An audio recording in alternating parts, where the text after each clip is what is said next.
Welcome back to the Solomon Project, where it's not how much you make, it's how much you keep that counts.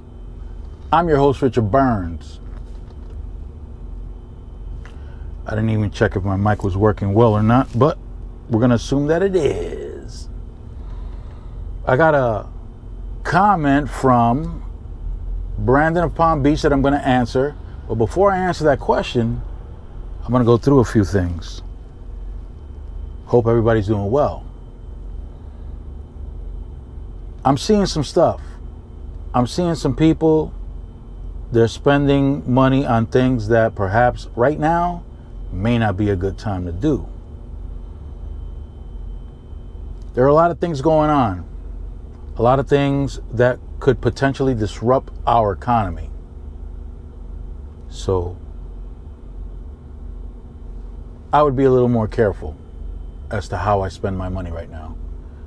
This brings me back to, I want to say 2007. So this is the last year of President Bush's term, Bush Jr. It's the last year of his term.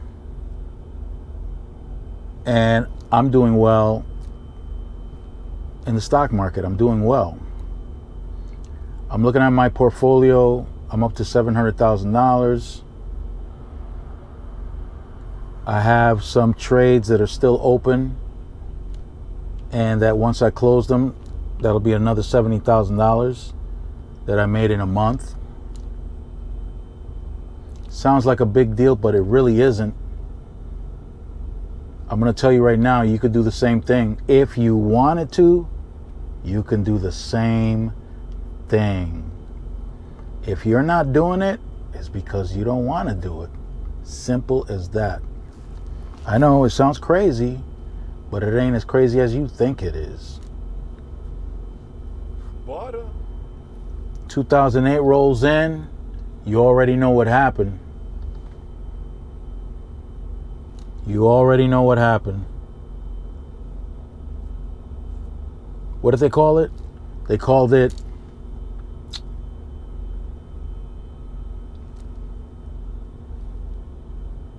they didn't call it a depression. They didn't call it a recession either. Whatever they called it, it was bad. It was bad for a lot of people. And I'm going to tell you something. If you're middle class, if you're working class, if you're poor,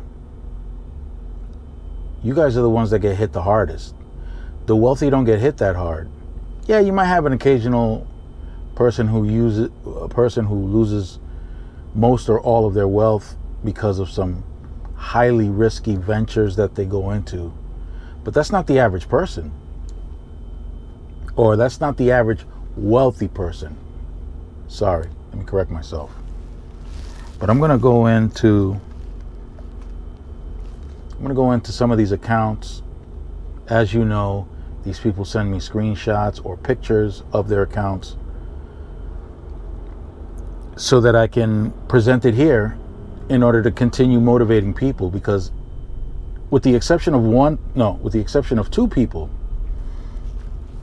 everyone else, and by the way, the group is getting larger, but with the exception of two people who are middle class, everybody else is working class in this group. So they're not wealthy, but they made a decision, and that decision is impacting them in a positive way. Let's start with my niece with her Acorn account. By the way, I did mention that Acorn, once you link it up with your, and by the way, there's a link in the description below for you to open up an Acorn account if you choose to. And this is not financial advice. This is not tax advice. This is not investment advice. This is for entertainment purposes only. Keep that in mind. So right now she's up to $744. Acorns has what they call a sweep. So it's linked to her debit card. When she makes a purchase and there are some cents left over, Acorn snatches it up and invests it for her. And Acorns also purchases not just whole shares, but they also purchase fractional shares, which is an amazing thing. So she's up to 744. Did she send me the info on her? Yeah, she did. So her average return is 8%. 8%, y'all. That's amazing. 8% is amazing. That's her deal. That's what she's on. Let's see. The next one is my other nephew. Okay, so this is Robinhood. By the way, he told me that Robinhood does the same thing that Acorns does. They do a sweep. I don't know where you have to go on the app to make that a reality, but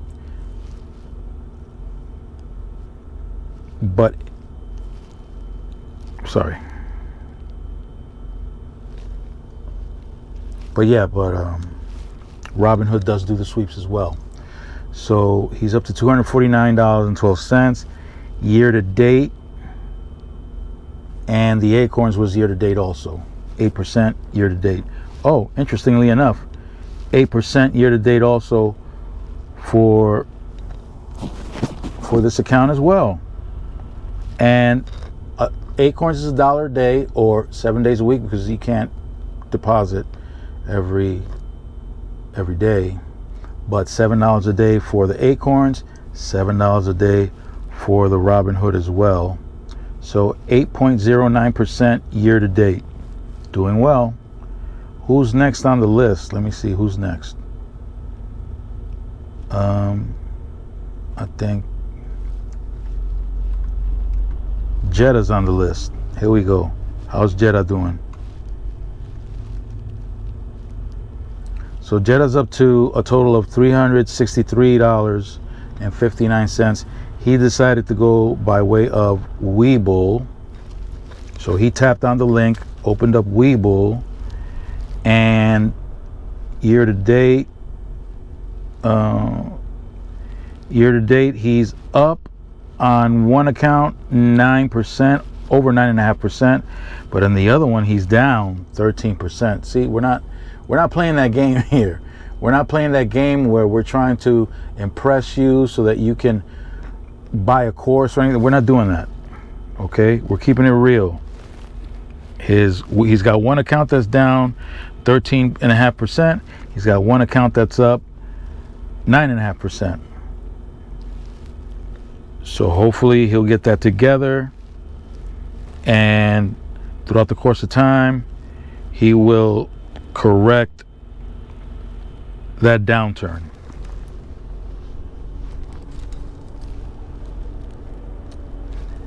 I'm going to remind you again, these aren't these big accounts designed to impress you or anything like that, to convince you to participate in a course. I'm not teaching a course. If I do decide to do a course, it's going to be on how not to get caught up in courses. Yeah. So let's move on and let's go to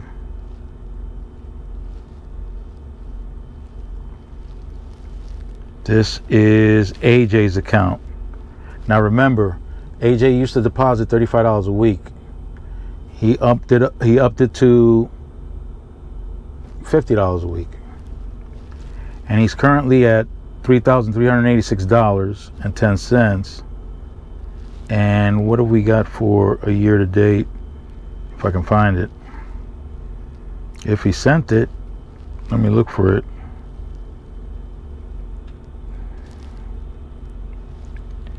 Did he send it? Send that thing. No, he didn't. He didn't send it. But he's up today alone by $80 just today.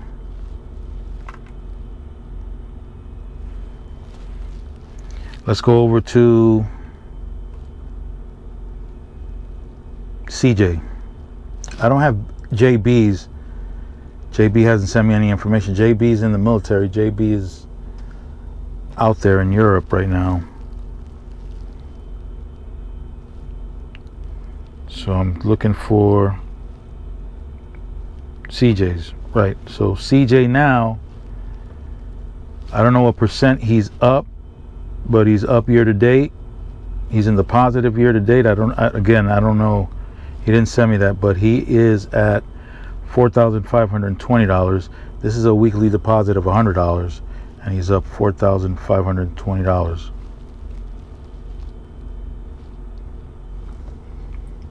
So these are people, again, not wealthy. Oh, I almost forgot. I've got, where is it? Where that at?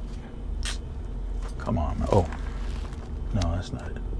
That's not it. That's it. Okay, so Tony T. So Tony T. Here's Tony T.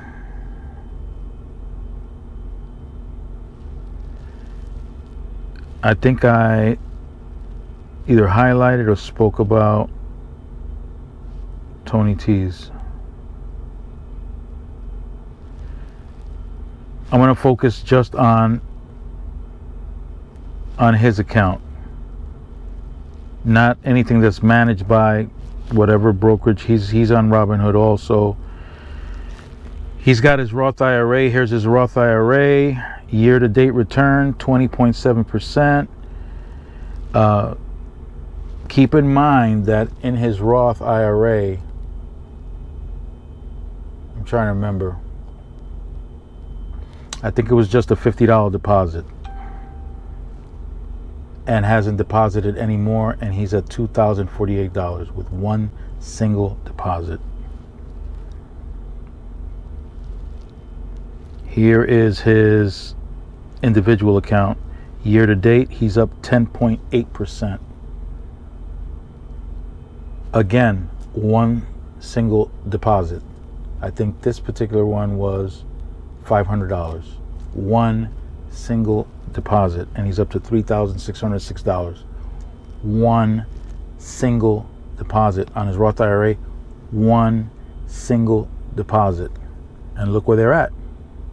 Look at where they're at.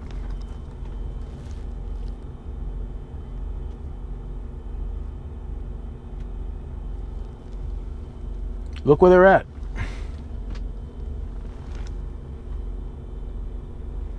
The ones, you can call them all excuse killers. You really can. All of them. You can call them all excuse killers.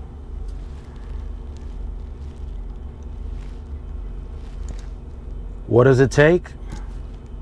Tapping on that link. That's what it takes. That's it. Committing to a certain amount on a weekly basis, bi-weekly basis, monthly basis. Queen Sunkiss, by the way, I haven't seen her portfolio yet, but if she sends me an image of that, I would imagine that it's amazing.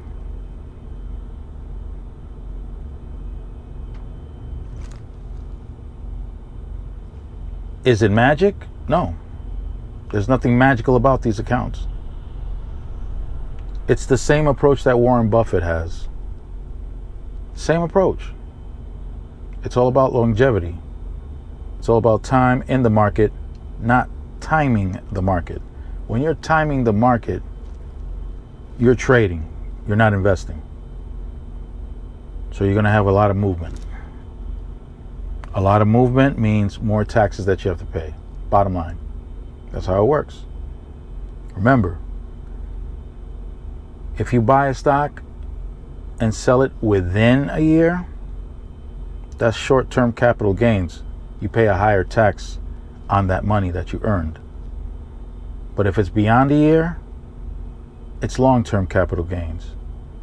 You pay less in taxes, anywhere between 15 and 20%. Do dividends pay taxes? Yes, they do. Dividends have a 60-day window. There's something called the X date. You got to have your shares on your account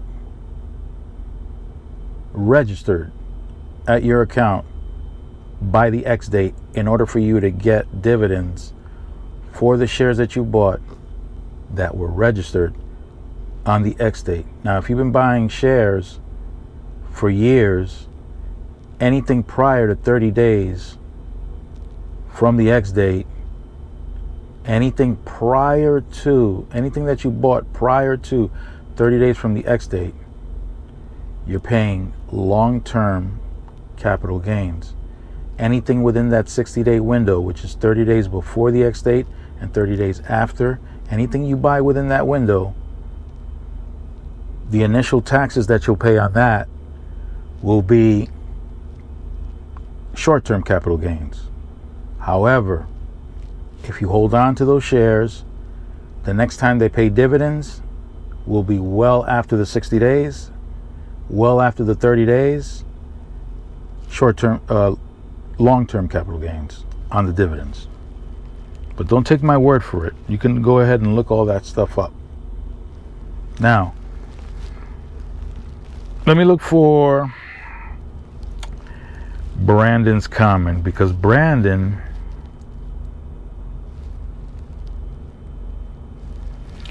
wanted me to clear something up.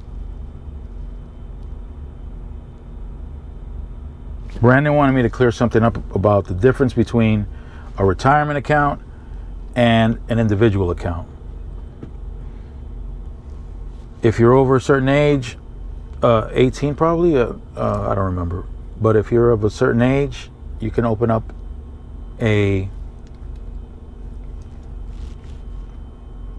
individual account. You got an individual account, and then you have a retirement account. Retirement accounts have rules that individual accounts don't have.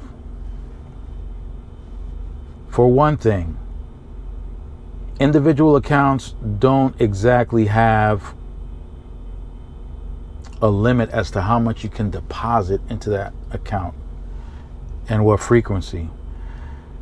Typically, on a daily basis, you can deposit up to $250,000 daily. Now, keep in mind, anything above $10,000 that you deposit, it's going to set off red flags. Maybe initially it'll set off red flags, but once they communicate with you, find out what kind of income you've got, where that income is coming from, you should be okay. But if you're working class, middle class, and you're depositing $250,000, all kinds of warning bells are going to go off. They're going to reach out. They're going to want to know, what's the story here? Where did you get this? You've got qualified and unqualified retirement accounts. Unqualified retirement accounts have money deposited into that account with money that's already been taxed. In other words, if you open up a Roth IRA, for example, that's unqualified. If you open up a Roth IRA, you're going to put the money that you're going to put into the Roth IRA is money that you got from your paycheck after the taxes have been taken out. So the money that you have in your bank account is money that has already been taxed. So when you deposit that money into the Roth IRA, that's money that has already been taxed. So the money that's already been taxed, when you pull it out, doesn't get taxed. As opposed to a qualified retirement account. In a qualified retirement account is money that's sent to the retirement account before the money's taxed. So the money hasn't been taxed that's going into a qualified retirement account.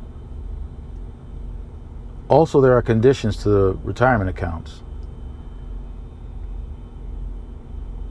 The minimum age that you can withdraw from a retirement account is 59 and a half without being penalized.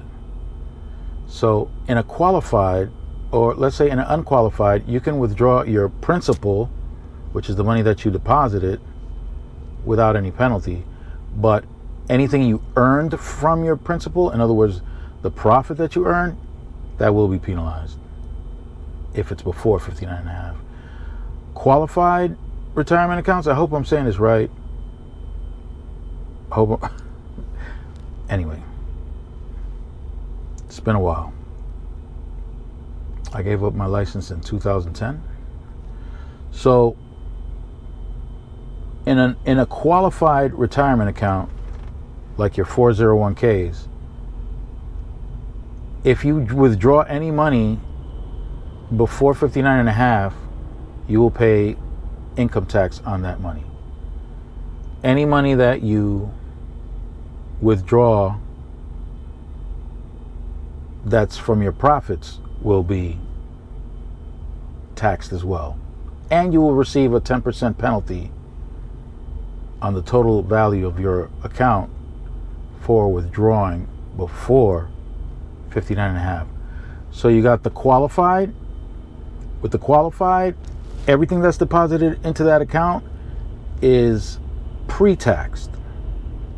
If you withdraw before 59 and a half, you got to pay income tax plus a 10% penalty on everything that was withdrawn that was deposited into that account. With the unqualified, the money going in is already been taxed. So the principal, which is the deposits that you're making, if you withdraw, no penalty. This is what I remember. So you can go in and check, but there's no penalty for withdrawing the principal. However, if you withdraw the profit that you made with the principal, that will get taxed at income.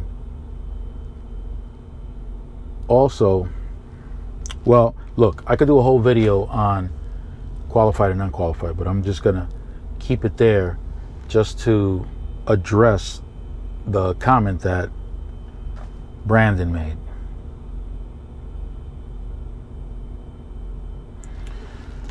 Have a quick look and see. Okay, so that's the difference between qualified and unqualified. Now listen, folks, there are people out there spending on stuff that I don't know. But what I will tell you is this: there's a lot of uncertainty out there. There's a lot of stuff going on. The economy can go in any direction with the stuff that's going on. Please be responsible with your finances, because if not,